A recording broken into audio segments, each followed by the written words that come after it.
Going straight to Prime Minister Narendra Modi, who is in fact in Lucknow today. He is launching a series of development projects. Let's take a listen. श्रीमान Rajnath Singh ji, UP के उप मुख्यमंत्री, विधानसभा के अध्यक्ष श्री, अन्य महानुभाव, देश विदेश से यहां आए औद्योगिक क्षेत्र के सभी प्रतिनिधिगण और मेरे परिवारजनों, आज हम यहां विकसित भारत के लिए विकसित उत्तर प्रदेश के निर्माण के संकल्प के साथ एकजुट हुए हैं।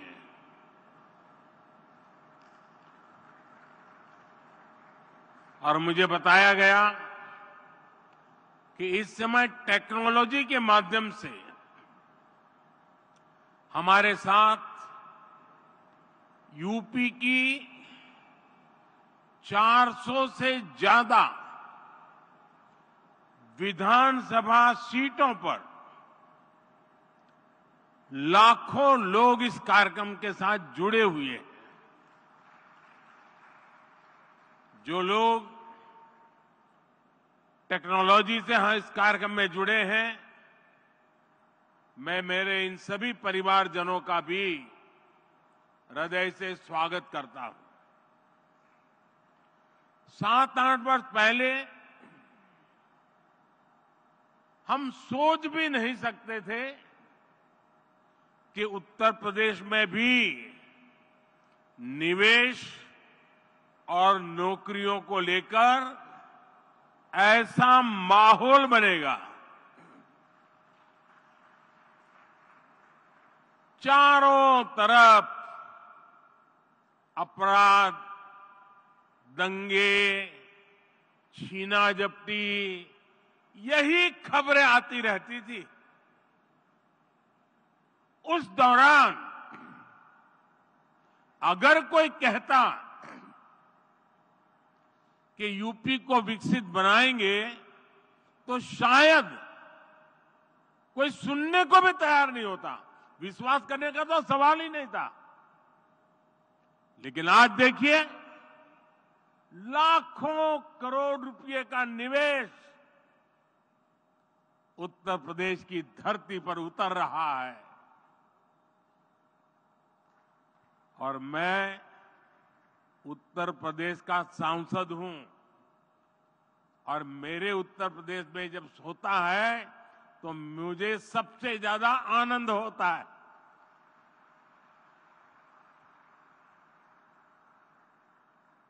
आज हजारों प्रोजेक्ट पर काम शुरू हो रहा है। ये जो फैक्ट्रियां लग रही हैं, ये जो उद्योग लग रहे हैं, ये यूपी की तस्वीर बदलने वाले हैं।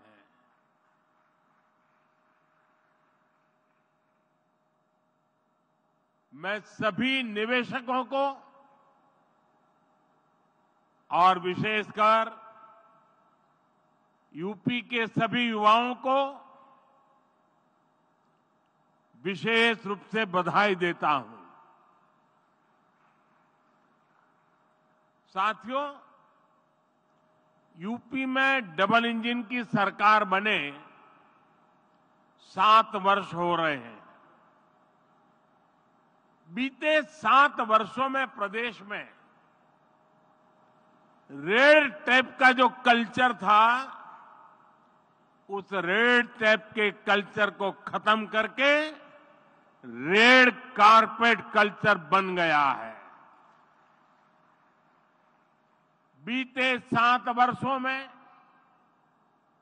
यूपी में क्राइम कम तो हुआ, बिजनेस कल्चर का विस्तार हुआ। बीते 7 वर्षों में यूपी में व्यापार, विकास और विश्वास का माहौल बना है। डबल इंजन सरकार ने दिखाया है कि अगर बदलाव की सच्ची नीयत है तो उसे कोई रोक नहीं सकता। बीते कुछ वर्षों में यूपी से होने वाले एक्सपोर्ट अब 2 गुना हो चुका है। बिजली उत्पादन हो या फिर ट्रांसमिशन, आज यूपी प्रशंसनीय काम कर रहा है। आज यूपी वो राज्य है जहां देश के सबसे ज्यादा एक्सप्रेस वे हैं। आज यूपी वो राज्य है जहां देश में सबसे ज्यादा इंटरनेशनल एयरपोर्ट्स हैं। आज यूपी वो राज्य है जहां देश की पहली रैपिड रेल चल रही है। वेस्टर्न डेडिकेटेड फ्रेट कॉरिडोर और ईस्टर्न डेडिकेटेड फ्रेट कॉरिडोर का एक बड़ा नेटवर्क भी उत्तर प्रदेश से होकर गुजरता है। यूपी में नदियों के विशाल नेटवर्क का इस्तेमाल भी मालवाहक जहाजों के लिए किया जा रहा है। इससे यूपी में आवाजाही आसान हो रही है, ट्रांसपोर्टेशन तेज और सस्ता हुआ है। साथियों, आज के इस कार्यक्रम का आकलन मैं सिर्फ निवेश के लिहाज से नहीं कर रहा हूं। यहां आप सभी निवेशकों के बीच जो आशावाद दिख रहा है, बेहतर रिटर्न की जो उम्मीद दिख रही है, उसका संदर्भ बहुत व्यापक है। आज आप दुनिया में कहीं भी जाएं, भारत को लेकर अभूतपूर्व पॉजिटिविटी दिख रही है। 4-5 दिन पहले मैं यूएई और कतर की विदेश यात्रा से लौटा हूं। हर देश भारत की ग्रोथ स्टोरी को लेकर आश्वस्त है, भरोसे से भरा हुआ। आज देश में मोदी की गारंटी की बहुत चर्चा है, लेकिन आज पूरी दुनिया भारत को बेहतर रिटर्न्स की गारंटी मान रही है। अक्सर हमने देखा है कि चुनाव के नजदीक लोग नए निवेश से बचते हैं, लेकिन आज भारत ने ये धारणा भी तोड़ दी है। आज दुनिया भर के इन्वेस्टर्स को भारत में सरकार की पॉलिसी की स्टेबिलिटी पर पूरा भरोसा है। यही विश्वास यहां यूपी में, लखनऊ में भी झलक रहा है। भाइयों और बहनों, मैं जब विकसित भारत की बात करता हूं तो इसके लिए नई सोच भी चाहिए, नई दिशा भी चाहिए। देश में जिस प्रकार की सोच आजादी के अनेक दशकों तक रही, उस पर चलते ये संभव ही नहीं था। वो सोच क्या थी? सोच थी कि देश के नागरिकों का जैसे तैसे गुजारा कराओ, उन्हें हर मूलभूत सुविधा के लिए तरसा कर रखो। पहले की सरकारें सोचती थी कि सुविधाएं बनाओ तो 2-4 बड़े शहरों में नौकरियों के अवसर बनाओ तो कुछ चुनिंदा शहरों में। ऐसा करना आसान था क्योंकि इसमें मेहनत कम लगती थी, लेकिन इसके कारण देश का एक बहुत बड़ा हिस्सा विकास से वंचित रह गया। यूपी के साथ भी अतीत में ऐसा ही हुआ है, लेकिन डबल इंजन सरकार ने उस पुरानी राजनीतिक सोच को बदल दिया है। हम उत्तर प्रदेश के हर परिवार के जीवन को आसान बनाने में जुटे हैं। जब जीवन आसान होगा तो बिजनेस करना और कारोबार करना अपने आप में आसान होगा। आप देखिए, हमने गरीबों के लिए 4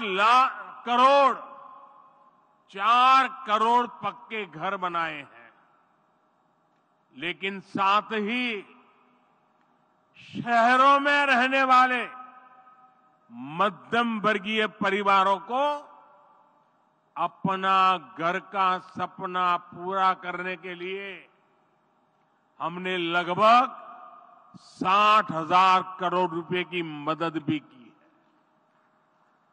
है। इस पैसे से शहरों में रहने वाले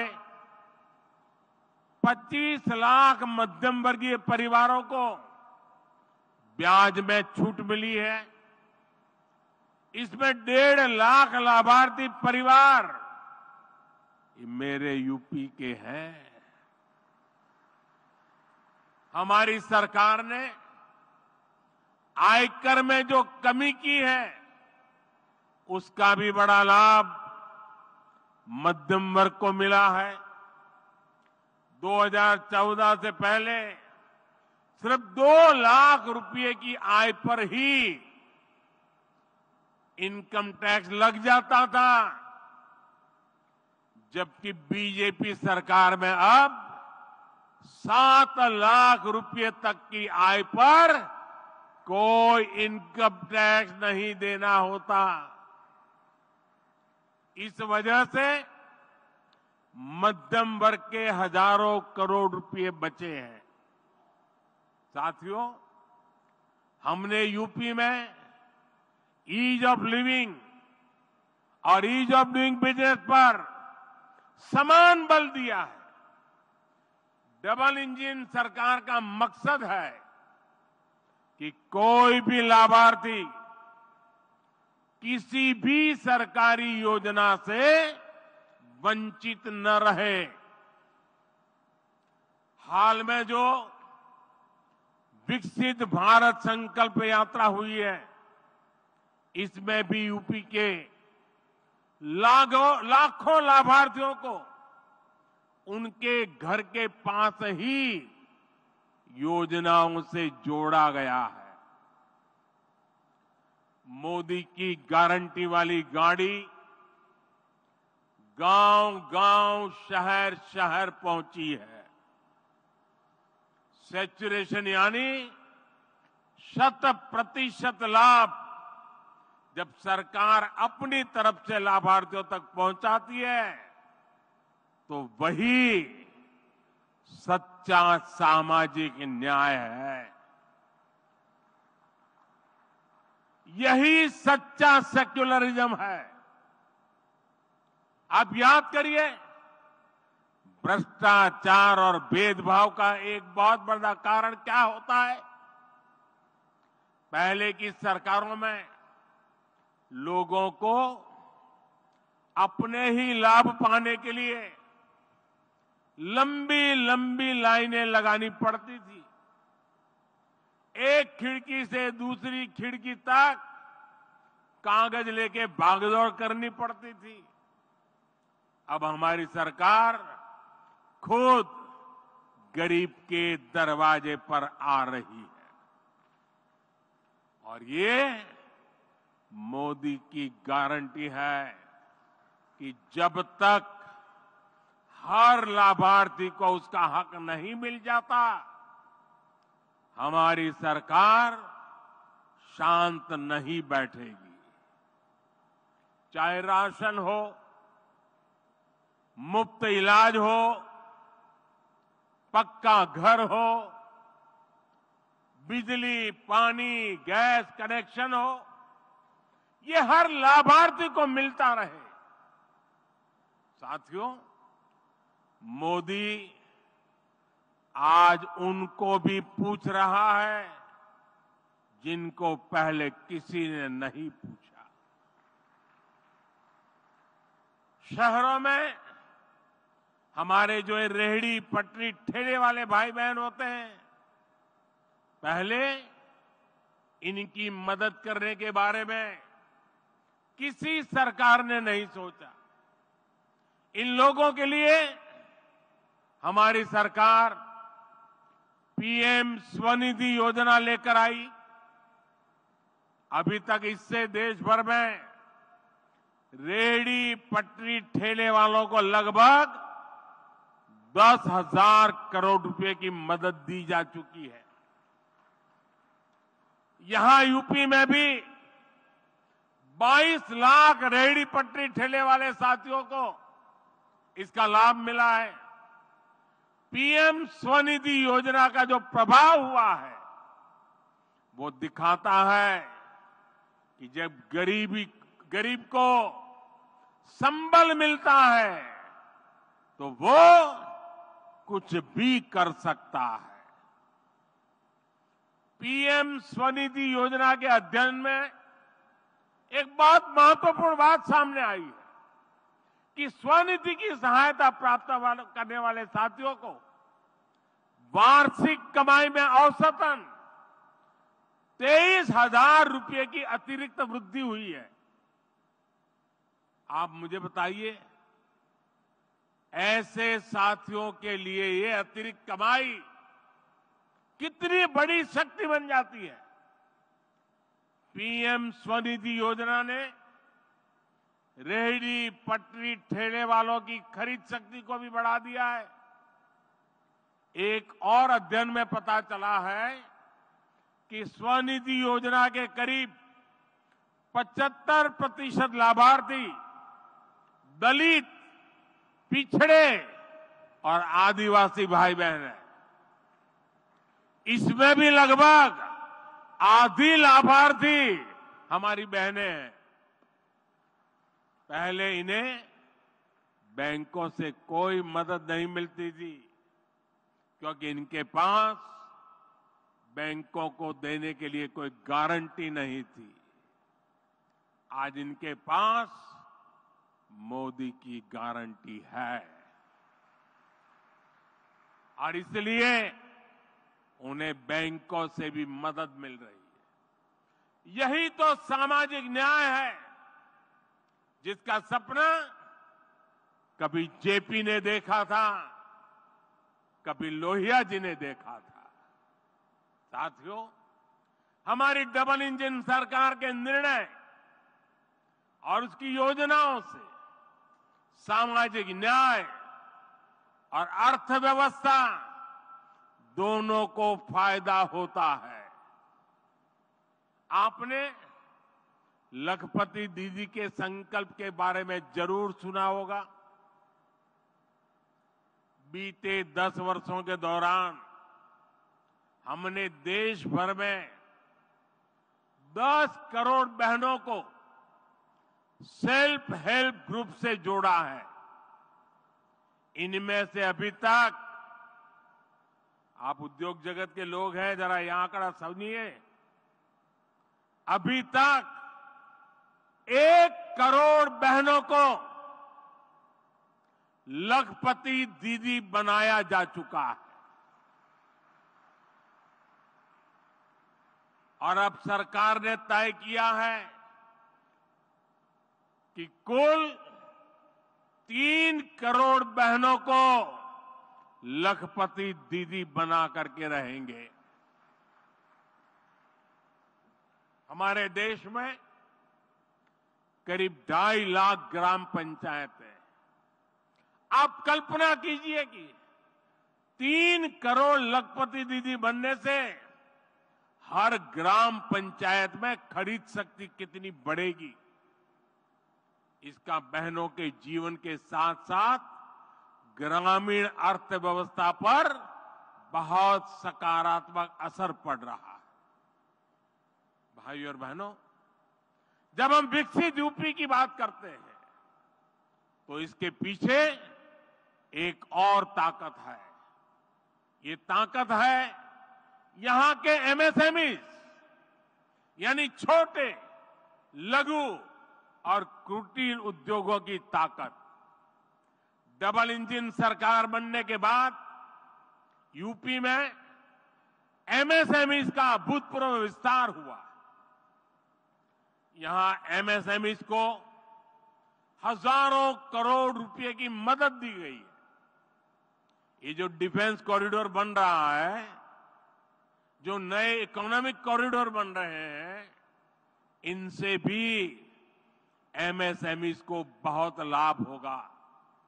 साथियों, यूपी के करीब करीब हर जिले में कुटीर उद्योगों की एक पुरानी परंपरा है। कहीं ताले बनते हैं, कहीं पीतल की कारीगरी है, कहीं कालीन बनते हैं, कहीं चूड़ियां बनती हैं, कहीं मिट्टी की कलाकारी होती है, कहीं चिकनकारी का काम होता है। इस परंपरा को हम वन डिस्ट्रिक्ट वन प्रोडक्ट, एक जिला एक उत्पाद योजना से सशक्त कर रहे हैं। आज रेलवे स्टेशनों पर भी देखेंगे कि एक जिला एक उत्पाद योजना को कैसे प्रोत्साहित किया जा रहा है, प्रचारित किया जा रहा है। अब तो हम 13,000 करोड़ रुपए की पीएम विश्वकर्मा योजना लेकर भी आए हैं। ये योजना यूपी में परंपरागत रूप से हस्तशिल्प से जुड़े लाखों विश्वकर्मा परिवारों को आधुनिकता से जोड़ेगा। उन्हें अपना कारोबार बढ़ाने के लिए बैंकों से सस्ता और बिना गारंटी का ऋण दिलाने में मदद करेगी।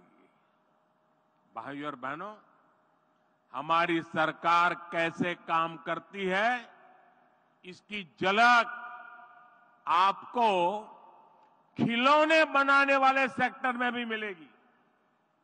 और मैं तो कांची का सांसद होने के नाते भी वहां बनने वाले लकड़ी के खिलौनों को प्रमोट करता ही रहता हूं।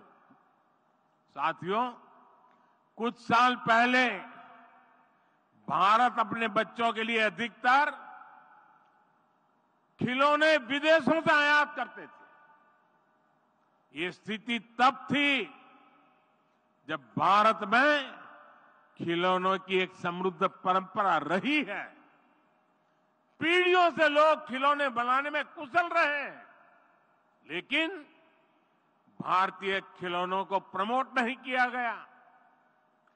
कारीगरों को आधुनिक दुनिया के अनुसार बदलने के लिए मदद नहीं दी गई, जिसके कारण भारत के बाजारों और घरों पर विदेशी खिलौनों का कब्जा हो गया।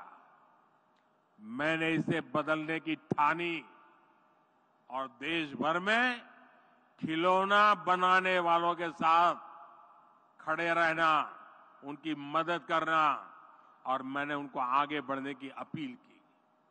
आज स्थिति ये है कि हमारा इंपोर्ट, हमारा आयात बहुत कम हो गया है और खिलौना का निर्यात कई गुना बढ़ गया है। साथियों, यूपी में भारत का सबसे बड़ा टूरिज्म हब बनने का सामर्थ्य है। आज देश का हर व्यक्ति वाराणसी और अयोध्या आना चाहता है। हर दिन लाखों लोग इन स्थानों पर दर्शन करने के लिए आ रहे हैं।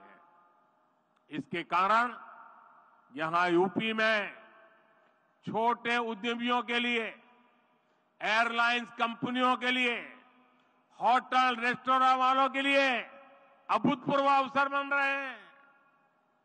और मेरा तो एक आग्रह है, मैं देश के सभी टूरिस्टों से आग्रह करता हूं, देश के सभी यात्रियों से आग्रह करता हूं कि आप जब टूर पर जाने का बजट बनाएं तो उसमें से 10% बजट जिस जगह पर जा रहे हैं वहां से कुछ न कुछ खरीदने के लिए रखें। आपके लिए वो कठिन नहीं है, क्योंकि आप हजारों रुपया खर्च करने के लिए यात्रा पे निकले हैं। अगर उसमें 10% जिस जगह पे जा रहे हैं वहां की लोकल चीज खरीदेंगे, वहां की इकोनॉमी आसमान को छूने लग जाएगी। मैं इन दिनों एक और बात कहता हूं, ये बड़े बड़े धनी लोग बैठे हैं ना, उनको जरा ज्यादा चुभती है, लेकिन मैं आग्रह से कहता रहता हूं। आजकल दुर्भाग्य से देश में फैशन चल पड़ी है, अमीरी का मतलब होता है विदेशों में जाओ, बच्चों की शादी विदेशों में करो। इतना बड़ा देश, क्या आपके बच्चे हिंदुस्तान में शादी नहीं कर सकते?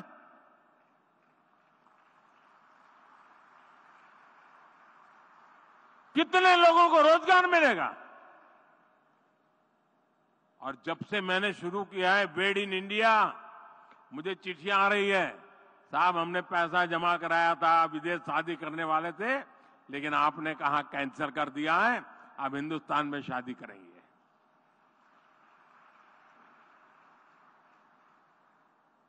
देश के लिए भगत सिंह की तरह फांसी पर लटके तभी देश की सेवा होती है, ऐसा नहीं है। देश के लिए काम कर करके भी देश की सेवा हो सकती है दोस्तों। और इसलिए मैं कहता हूं, बेहतर लोकल, नेशनल और इंटरनेशनल कनेक्टिविटी से यूपी में आना जाना बहुत आसान हो गया है।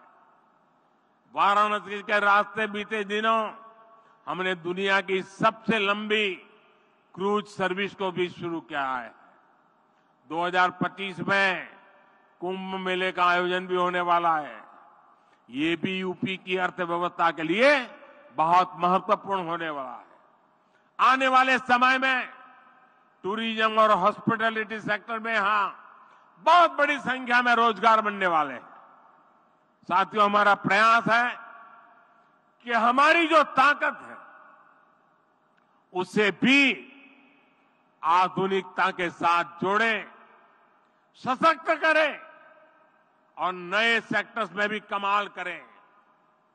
आज भारत इलेक्ट्रिक मोबिलिटी और ग्रीन एनर्जी पर बहुत अधिक फोकस कर रहा है।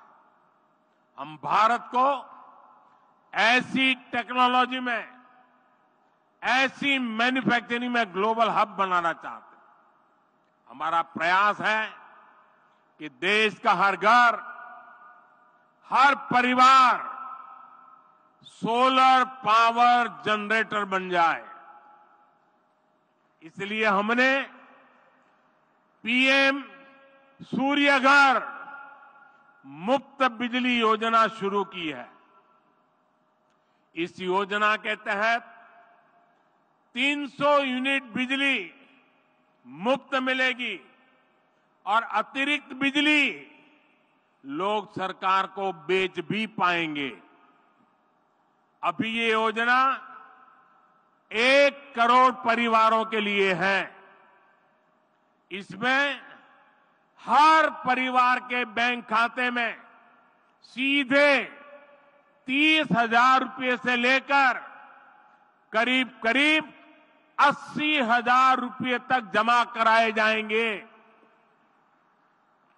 यानी जो 100 यूनिट बिजली हर महीने जनरेट करना चाहता है, उन्हें 30,000 रुपये की मदद मिलेगी।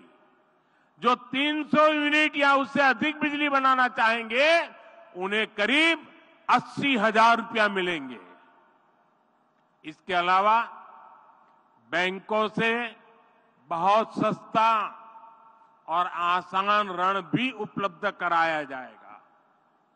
एक आकलन है कि इससे इन परिवारों को मुफ्त बिजली तो मिलेगी ही, साल में 18,000 रुपये तक की बिजली बेचकर अतिरिक्त कमाई भी कर सकते हैं। इतना ही नहीं, इससे इंस्टॉलेशन, सप्लाई चेन और मेंटेनेंस से जुड़े सेक्टर में ही लाखों रोजगार बनेंगे। इससे लोगों को 24 घंटे बिजली देना, तय यूनिट तक मुफ्त बिजली देना भी आसान हो जाएगा। साथियों, सोलर पावर की तरह ही हम इलेक्ट्रिक वाहन को लेकर भी मिशन मोड पर काम कर रहे हैं। इलेक्ट्रिक वाहनों की मैन्युफैक्चरिंग करने वाले साथियों को पीएलआई योजना का लाभ दिया गया है। इलेक्ट्रिक वाहन खरीदने पर टैक्स में छूट दी गई है।